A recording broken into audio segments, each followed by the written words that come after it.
फूलमती, हे भगवान, हमार बुढ़िया एकदम परी लागतिया। हे भगवान, हरदम एकरा के ऐसा ही बनौले रखी है। फूलमती डार्लिंग, का आज फिर मूड दीवाना हो रहा है। ये उम्र में इतना दीवाना भइल ठीक नहीं खे। वैसे भी अब कुछ होइबे ना करी त काहे खौलत रहेनी।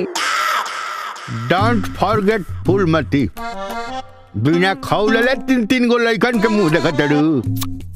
वो एगो उम्र रहे। अरे होश आ मरद कबहू बुढ़ाला ना, बुझलू। अरे हे सोना मत देखाव, आज जल्दी तनी मूड बनाव। अरे ई कौन गधा के आवाज में गावता? हेलो, एक सेकंड, हम आओ तनी। अनु, ठीक बा।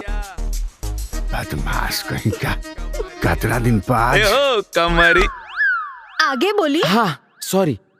कमरिया करेला पालप लॉलीपॉप लागेलू।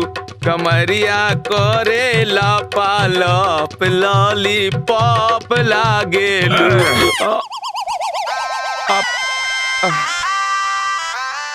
का भइल बाबूजी? का होता ई गधा लेखा गाला फाड़ के का करते रहते? उ छोड़ी ना, रउआ कोनो काम रहे का? काम रहे, तिवारी जी का नंबर ले सा। रउआ देनी हाँ त तू मंगला हा? अच्छा दे दी, अबे मांगा तनी, दे दी। पाकिट में दी, नंबर लिखबे नु। 1 मिनट बा, डायरी बा, पेनवा दो। अच्छा बोला, अब ये लिख ले तनी, बोला। 95, हाँ 95, 96, 96, 99, मुंह टकला से होई 99 होला। होला ना, तो सही कहा तनी। का कहलू हा? हिंदी में लिखी। हाँ हाँ ठीक बा, हो जाई। ठीक बतौलू हा। 99, 99, नीच हिंदी में 99, 99। ढलानवे कैसे होई? अब पढ़े के बाद तो सियाही पियला तो कैसे होई? हो जाई, हो जाई। हिंदी में ढलानवे, ढलानवे हैला पकड़ा हो गई।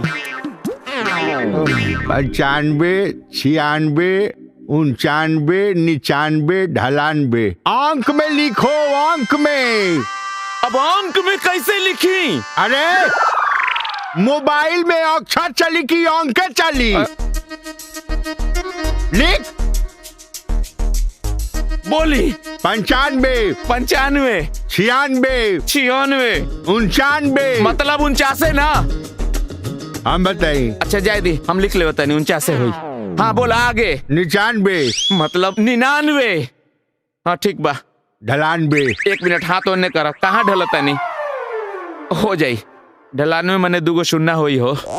हाँ हाँ लो।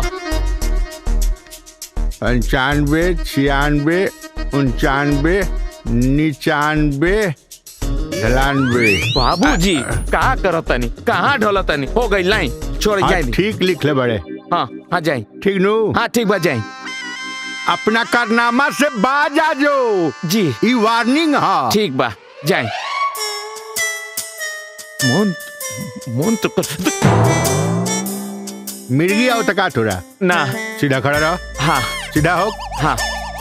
मारब लपर से बेल्डिंग फेंके लगवा, औकात में रह। जी। कहीं का तारा मुंह गोबर कर देला। सुन, ये गाना वाना कैंसिल, चल जल्दी।